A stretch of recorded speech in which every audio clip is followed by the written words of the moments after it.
Pigs of Western civilization, eat more grease. Eat more marbled sirloin, more pork and gravy. Lard up the dressing. Fried chicken in boiling oil. Carry it dribbling to gray climes, snowed with salt. Little lambs covered with mint roast in racks, surrounded by roast potatoes wet with butter sauce.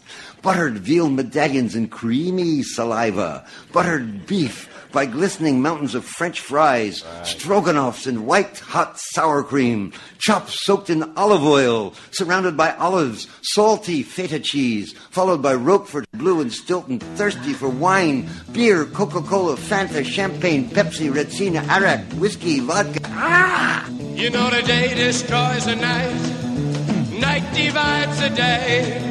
Tried to run. I don't know how one old hippie listening to this show can't be having a great time. Welcome back to the Savage Nation, all you old hippies, all you young hippies, all you future hippies, all you non-hippies, all you ex-hippies, and all you Obama hippies. Welcome to the Savage Nation. So here I am, trying to show you the connection between Obama and the Marcuse school of quiet socialism that has gone on in this country, and how he is, let us hope, the last in a long line of those who have gone into the into the system to corrupt it and overturn it and turn it into a socialist system. He was not the first, but let's hope that Obama, being so radical and so immature and trying to push through so much so fast, has awakened the sleeping giant of America. All the men who packed the silos with corn finally have awakened to what has happened to their country. All of the men who raise pigs and cows and wheats and soy. All of the men and women who drive the tractors and drive the trucks. All the men who ride jackhammers and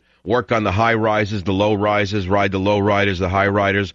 In other words, all of America finally waking up to the fact that we're all about to descend into slavery in this country, all under the hands of this guy pretending to be Robin Hood when he's nothing but a shill for the New World Order socialists who have virtually taken over all avenues of this government, in my opinion. Of course, it's only one man's opinion, and I recognize that many of you will not accept what I am saying. You'll say, come on, get off it. Don't exaggerate. Don't be a drama queen. He's just trying to take away some of the excess in the medical system and make it more fair. Well, that's one way to look at it, except when you really look at it, which you haven't done, and I did, because I do it for a living. I looked at it. The premiums go up. The care goes down. The government decides whether you live or die. There is no reining in the greedy, disgusting, verminous tort lawyers.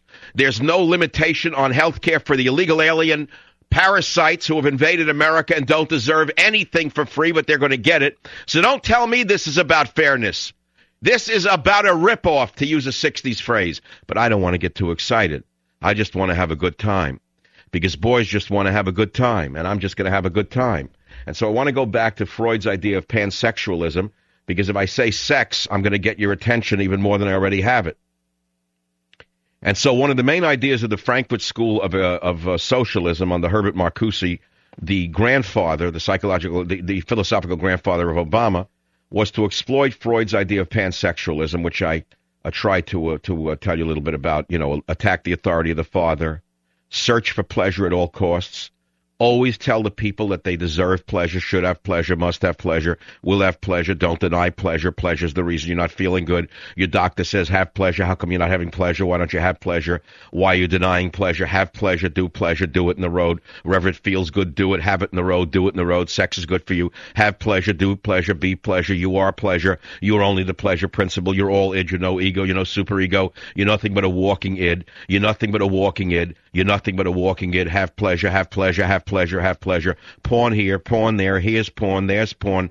Eat candy, do candy. Here's drugs. Here's porn, there's porn. Everywhere porn, porn. Once there were Gideon Bibles, now there's porn even in Marriott hotels. Here's the porn, have some pleasure. It's good for you. Destroys the marriage, destroys the family, destroys the kids. All part of the socialist objective. Have some porn, here's some porn. Want some porn? Want some porn? Here's some porn. Turn the porn on. Corporate accounts, turn the porn on. The school believed there were two types of revolution, A, political, and B, cultural. Cultural revolution demolishes a society from within. Does that sound like something that you understand? Family, education, media, sex, popular culture. Has there been a revolution or hasn't there been? Well, that's what we're talking about. That's why a guy like me, a guy who went through the 60s and was kind of like, wait a minute, where are we going with this? Who's behind this? who lived through the whole peace and love bull crap of the 1960s and saw the guys with the peace signs in their hands who were the drug dealers, the guys who try to rip off your old lady, the guys who try to break into your house when you turned your back. Oh, but they had the long hair and they had the hippie glasses. I wasn't conned for 1 minute. I was never taken in by it. Let's all share, man, as long as it was your stuff they were sharing. I know the whole game. Believe me, I know where they're coming from. Nobody hates hippie pigs more than I do. So don't think you're fooling me, all you Berkeleyite phony. Okay, I'll stop right there. So there was a political and a cultural revolution. And what does that mean today? What it means today is that the witch hunt that you are seeing on today's campuses, the witch hunt you are seeing, for example, going on against Michael Savage wherever you turn, the blacklisting of Michael Savage in Britain, the blacklisting by certain advertising agency, the fear amongst certain people about Michael Savage, all unfounded because I'm actually the true patriot. I'm actually representative of America. They've tried to demonize me, and they've done so with many people because they control the media. So the witch hunts that are going on today in the media on the campuses is the implementation of Marcuse's concept of repressive toleration. Write this one down. What is repressive toleration? It is the tolerance for movements from the left, but intolerance for movements from the right. And that is exactly what we're living through on the universities, in the media. Tolerance for movements from the left, but intolerance for movements from the right. So they tolerate vermin at MSNBC who are talentless left-wing Obama-ite hacks, and they demonize a guy like Michael Savage, who is revered and loved by millions of people who have a brain and are not drug addicts.